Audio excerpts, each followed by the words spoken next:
우리가 이런 이제 이 본능을 가지고 희망을 가지면 어떤 희망을 가지면 좋을까? 이거를 조금 이렇게 벤치마킹을 해봤어요.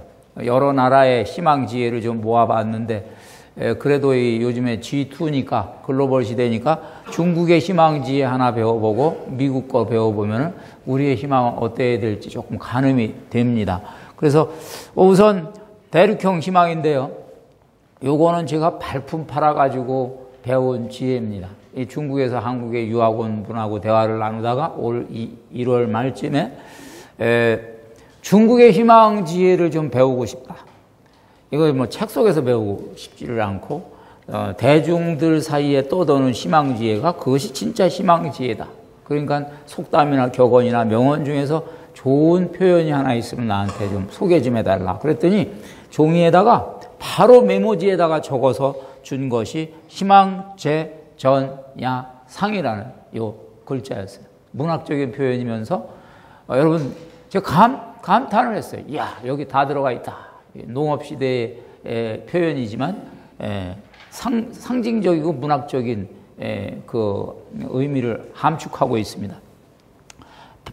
어떤 사람이 만일 나 희망 없어 말한다면 이 희망지혜는 그 사람을 설득하고 들어가요. 너 희망 없어? 너네 집 앞에 텃밭 있어 없어? 텃밭은 있지. 그 텃밭 위에 너의 희망이 있다.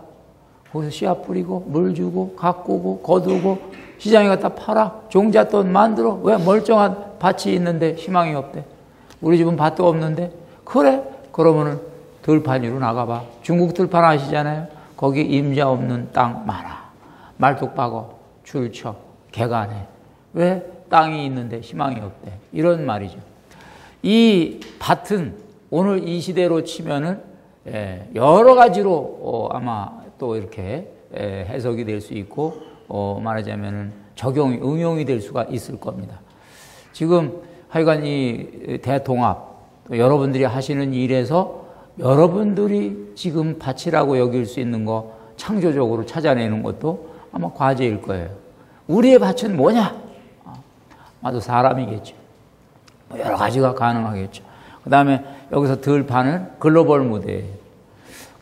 뭐 요즘에 한국에 얼마 전에 다녀간 회장님, 개인적으로는 아마 우리나라에 해결해야 될 숙제를 가지신 분인데, 우리 김우중 회장, 말은 좋은 말을 남겼어요. 세상은 넓고 할 일은 많다. 그 들판이에요. 그 들판.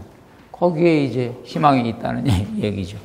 자, 요 정도만 해도 아마 뭐 감이 올 겁니다.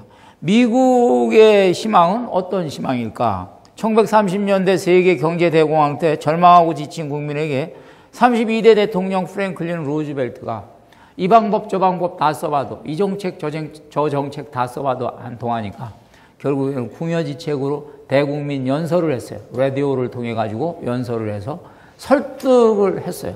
메시지는 단순했어요. 여기에 있는 거예요. 지금 우리가 있는 장소에서 우리가 가진 걸 동원하여 우리가 할 수 있는 일을 합시다. 처음에는 뭐 별로 그래서 저게 뭘 우리에게 답이 될까 그랬는데 한 분, 두 분 마음이 움직여지면서 결국 이것이 결집이 돼 가지고 이 대공황을 극복하는 계기가 됐다는 거예요. 항상 답은 가까이 있고 답은 단순하다. 답은 가까이 있고 답은 단순하다. 그래서 여기서 저도 이 문장을 접한 것이 8년쯤 됩니다. 8년 동안 도대체 이게 어떻게 미국을 경제대공황에서 구출해냈단 말이냐. 이걸 바라보고 음미해 보는 거예요. 그러면서 이제 8년쯤 지나가니까 이제 뭔가가 여기서 나오기 시작해요. 여기서 결정적인 건 우리가 가진 것입니다. 우리는 우리가 가진 것이 얼마나 풍요로운지를 모르는 채 살아가고 있어요. 우리가 가진 것이 얼마나 풍요로운지 모르는 채 살아가고 있어요. 그러면서도 늘 부족하다고 느끼고 살아가고 있어요. 우리가 누리고 있는 것이 얼마나 풍요로운지 모르는 채 살아가고 있어요. 우리 민주화가 아직 멀었다, 여러 말들이 있는데, 저기 동남아시아에 캄보디아 좀 갔다 와보고, 저기 갔다 와보면은, 우리가 가지고 있는 게 얼마나 어마어마한지 우리가 알게 됩니다. 우리 민주화가 얼마나 많이 진척이 되어 있는지 우리도 알게 됩니다. 누리는 거 많고 가진 게 많아요. 그래서 이거 헤아리는 개인적으로 또는 아니면 집단적으로 요거 헤아리는 갈래를 5갈래로 저는 잡아봤어요. 가진 거가 뭘까? 그랬을 때 첫 번째는 물적 자원을 우리가 점검해 볼 필요가 있겠습니다. 근데 이 물적 자원이 뭐 늘 그냥 뭐 돈, 뭐 또 무슨 뭐 물건, 뭐 먹는 거 뭐 이 정도 되는데, 똑같은 물건을 보더라도 보는 눈이 있는 사람에게는 이것은 굉장히 귀한 자원이 되고, 보는 눈이 없는 사람에게는 쓰레기가 돼요. 쓰레기가 돼요. 그래서 요즘에 우리 저 종편이 좀 우리에게 기여하고 있는 거는 뭐냐면, 우리 국민들 가운데 이 가진 거, 이 물적 자원을 새로운 눈으로 발굴하는 지혜를 이렇게 많이 보급하고 있어요. 그래서 무슨 산림구단, 감탄스러워요. 산림구단 나오면 우리가 늘 그냥 쓰레기로 버렸던 것들 가운데 그냥 다 쓸모 있는 것들을 찾아내가지고, 최근에는 커피 찌꺼기가 얼마나 귀한 건지 다 알게 됐어요. 이제 커피 찌꺼기 다들 안 버리게 될 거예요. 이게 세제로 너무나 탁월한 기능을 가지고 있다는 거예요. 그래서 이런 거를 눈이 뜨기 시작하면은 어마어마한 것들이 있는 거죠. 우리 대한민국이 가지고 있는 거 찾아내면 아직도 무궁무진하게 많이 있다. 두 번째가 지적 자원이죠.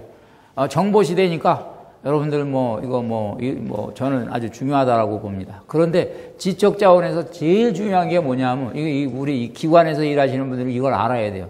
지적 자원에서 제일 중요한 거는 뭐냐면 지적 자원의 집적입니다. 그러니까 지적 자원이 누적시키는 겁니다. 지금 세계에서 세계를 지배하고 있는 그 유대인들이 강점이 뭐냐? 유대인들 한 사람 한 사람들은 똑똑하지 않다고 그래요. 그리고 우리가 경쟁하면 만만한 사람들이에요. 전 미국에서 이민가 있는 분들하고 대화를 나눠보면 자신감이 넘쳐요. 우리 유대인하고 맞붙어 보니까 유대인 별거 아닙니다. 그래요. 그런데 이제 왜 유대인을 우리가 감당하지 못하냐? 유대인들은 우리는 늘 이렇게 뭉치는 얘기를 하는데, 뭉치는 것을 시간을 정지해 놓고 뭉치는 거에 대해서만 우리는 얘기를 하는데, 시간의 흐름 속에서 조상들이 터득한 지혜를 후손들이 누리게 만드는 제도적인 장치가 없다는 거예요. 우리가 지금 우리 조상들은 6.25 때부터 깨달은 바가 얼마나 많아요. 외침에 대해서 나라가 약하면은 어떤 어려움이 있는지 얼마나 우리는 많은 것을 깨달았습니다. 그런데 이 깨달아진 것이 자식들에게 대물림 되면서 이것이 전수가 되지를 못하는 그 비극을 우리가 가지고 있어요. 그래서 앞으로 대통합이 갈 길은 뭐냐? 저는 대한민국의 대통합이 갈 길은 우리 돌아가신 분들까지 통합을 시켜야 된다. 돌아가신 분들이 깨우쳤던 그 지혜, 생존의 지혜, 이것들 전부 다 수집해가지고 교육 안에 그대로 전수시켜서 자식들에게 교육을 시킬 줄 아는 교육이 필요합니다. 제가 지금 제 후배, 말하자면 지금 교수예요. 후배 교수를 통해서 숙제를 하나 주었어요. 유대인들이 어떻게 지금 탈무드에 대한 연구를 지금 시켜봤는데, 유대인들이 어떻게 조상들이 배운 지혜를 자식들에게 가르치는지 실제로 그 가르치는 구체적인 지금 방법을 좀 연구를 해봐라. 내가 그걸 좀 연구해서 사람들에게 좀 대한민국에도 좀 써먹을 수 있도록 해줄게. 이렇게 되는데 바로 그거예요. 지적 자산. 우리가 일일이 깨달아가지고 일일이 대응하기에는 우리는 너무나 부족해요. 그래서 옆집 나라 일본한테도 배워야 되고, 저는 중국에게도 배워야 된다라고 보는 것이, 중국이 여러분들 우리 근대화 과정에서, 산업화 과정에서 굉장히 짧은 역사를 가지고 있지만 벌써 세계를 지배합니다. 제가 알기로 중국이 개방한 거는 제가 유학하던 해였어요. 88년이에요. 제가 88년 저는 유학을 갔기 때문에 기억이 나요. 중국이 등소평이 막 등장하고 막 요란을 떨 때예요. 그때 시작을 했는데 중국은 벌써 세계를 지배하고 장악하고 있어요. 어디서 이거를 이 사람들은 배웠냐? 이 진시황 때부터 말하자면 통일 중국을 말하자면 통치해보던 그 노하우가 중국의 정치사에 명맥을 유지하면서 저는 대물림돼서 이 사람들이 큰 정치를 하고 있다고 봐요. 근데 참 안타까운 건, 대한민국은 벌써 이승만 때부터 지금까지 매 정권마다 단절이 되고 다음 정권은 앞에 정권 심판하고 단절하고 심판하고 단절하고 심판해가지고 이게 누적될 새가 없이 전부 다 소멸돼 버리는 이 비극을 우리는 가지고 있다. 이거 그래서 저는 그걸 숙제라고 지금 보고 있습니다.